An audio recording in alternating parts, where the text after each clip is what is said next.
While calligraphing a fugue from the well-tempered clavier, we follow some thoughts about how writing is discussed in Bach literature. In the meantime, we can listen to Pianist Nazli Milany play from the new copy of the score.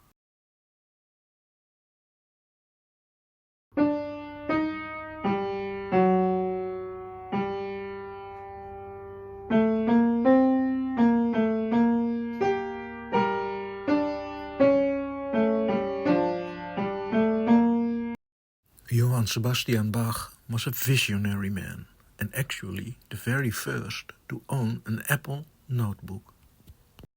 A few bytes have been taken from the apple of wisdom, and you might be tempted to see it as symbolic of the current state of calligraphy knowledge.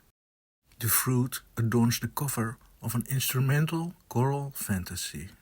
The second stanza is asking for protection against false teaching.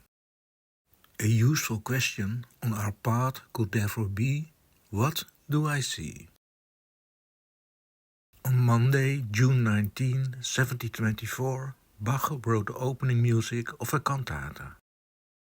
It takes the form of a choral fantasy.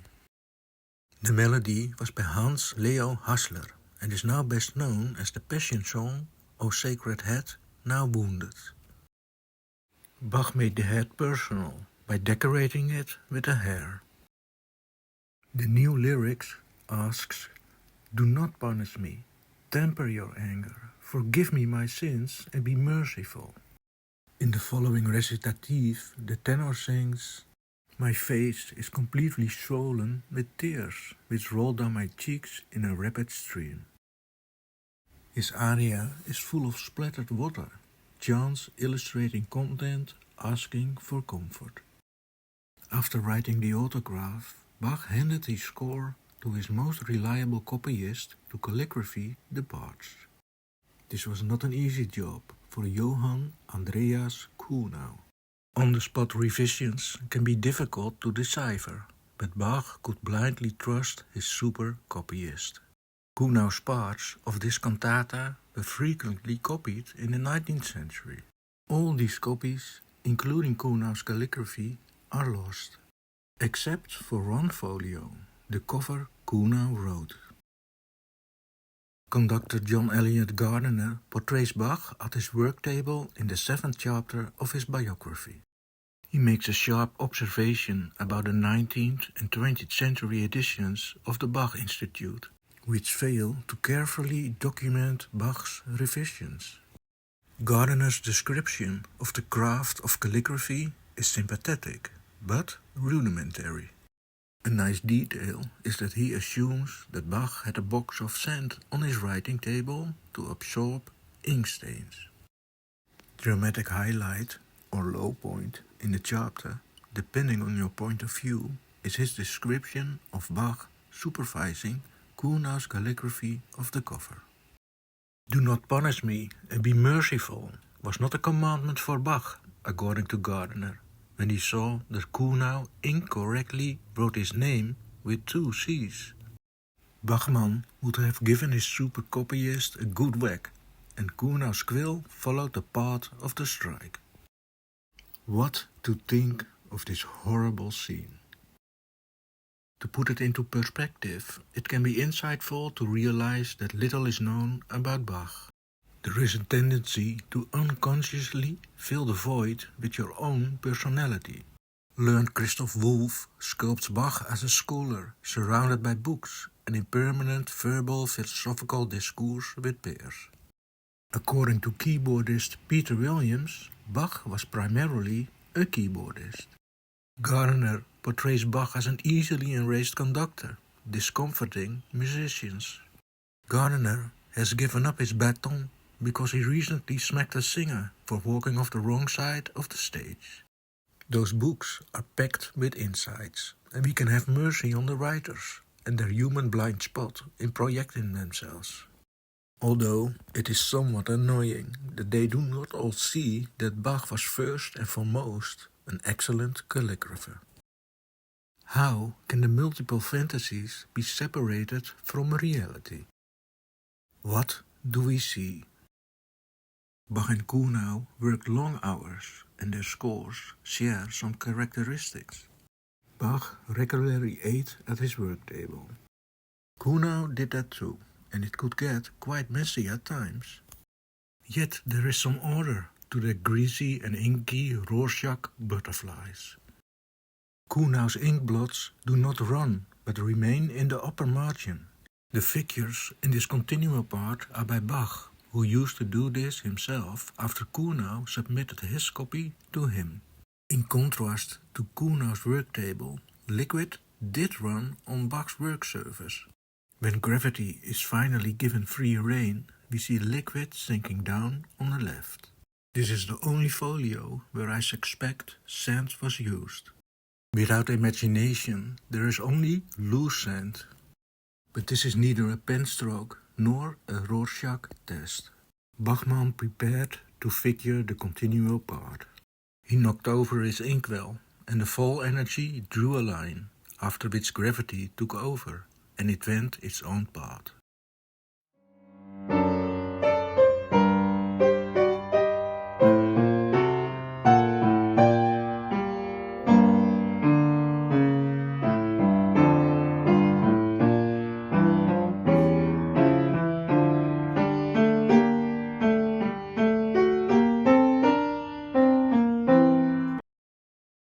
Bach's story is the narrative of the sequence of his projects. One study struck like a bolt of lightning, outdating all books written before and resonating in all afterwards. Georg von Dadelsen dated all manuscripts based on their watermark. This turned previous suspicions upside down, especially those about the cantatas. In later literature, von Dadelsen's earlier study on Bach's handwriting is cited with great respect. Books about Bach tend to have brick-like volumes. I was really looking forward to reading this beat. Calligraphy falls into 1,000 topics, all closely connected with Bach and his art. Perhaps von Dadelsen had a very eloquent pen and managed to limit this study to about 400 to 600 pages. Soon he became president of the editorial board of the Neue Bach-Ausgabe. This little booklet is an inventory of their observational toolbox. It is limited and distorted by not noticing what can be seen. The disproportionately large share that Anna Magdalena takes up is surprising. Just like the sharp observations about her. Credits for that go partly to Walter Emery, who had previously described the manuscript of Das Wohltemperierte Klavier Part 2. Emery had shown the precious value of a calligraphic close reading in his book on Bach's ornamentation. It offers deep insights, mandatory reading for every musician, and a treat because of the crystal clear writing style. Further striking is the enormous emphasis on the individuality of clefs when identifying writers. In an ocean of details, the clefs seemed like a buoy to hold on to. A manageable to recognize feature, as here with Johann Andreas Kuhnau. But another striking feature of him is that he always keeps his feather sharply cut. Another personal marker, as individual as fingerprints. These are ubiquitous on manuscripts and to a certain extent secondary. This study and elucidations of the Neue Bach-Ausgabe seems to lack adequate descriptions based on calligraphic experience. Yet it is an MBA publication that marks a new milestone in the story of Bach, calligraphy and literature.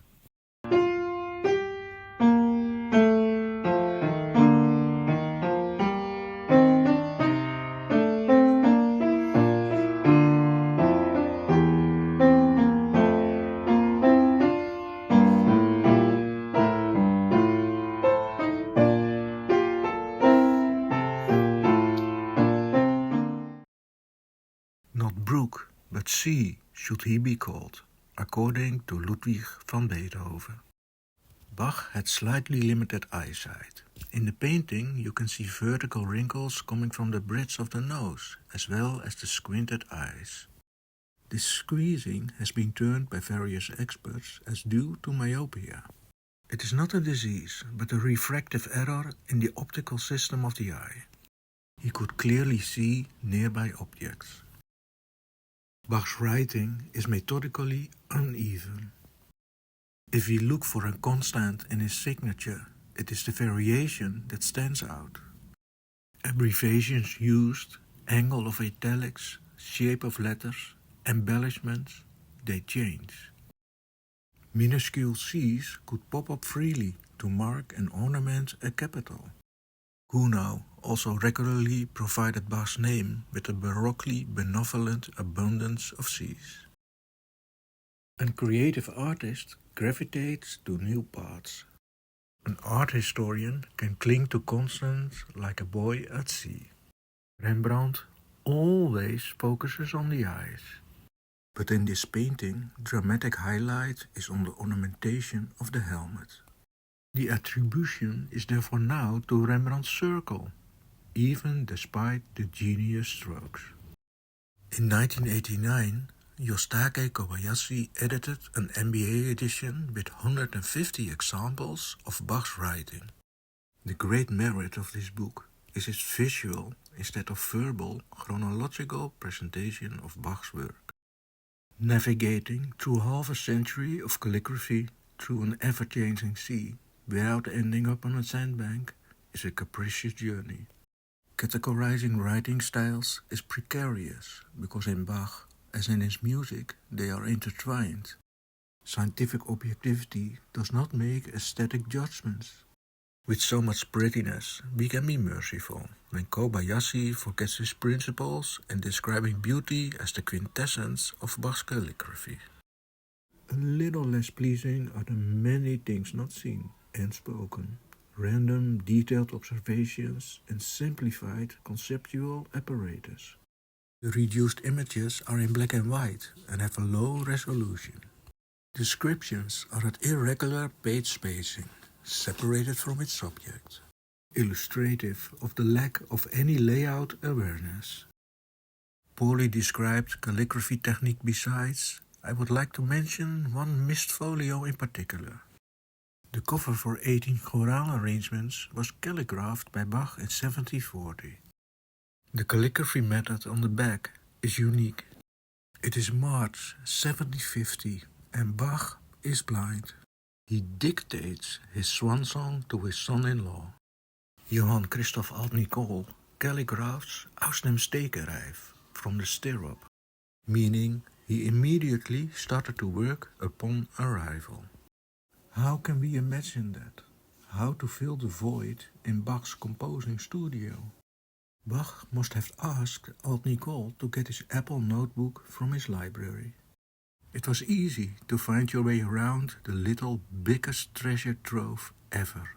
In the cabinets, the scores were arranged somewhat in the same way as in the modern work numbering. Alt-Nicol could navigate on the Apple like a boy at a sea of scores. How did the dictation go? 10 years earlier, Bach had used the numerical ratio of his name to proportion bar totals in his Apple notebook. An addition changed the totals, but proportions are scalable, and this was his usual working method. If you compare it with other scores by Alt-Nicol, the biggest difference is that stamps bend less diagonally to the left. The unknown hand from bar 14 and beyond also has a calm, flowing writing. Dictation apparently went efficiently and smoothly. The most difficult part of this exercise was ensuring that the different voices were properly aligned. Perhaps numbers in the bottom margin revealed something about the way composing was done. Rarely do we see Bach recording bar numbers calligraphically. Planning bar totals was something for scrap paper.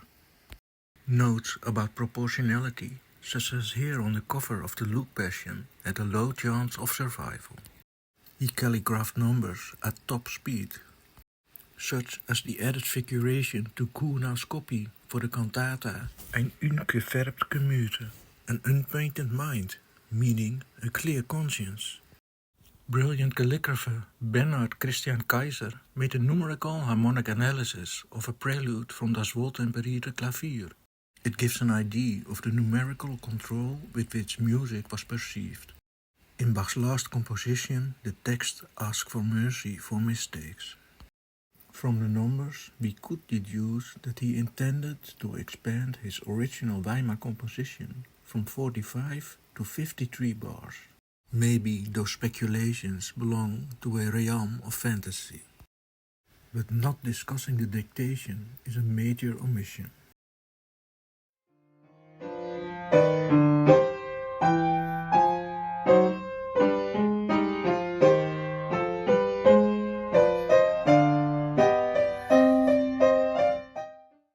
Anna Magdalena's calligraphy continued to fascinate.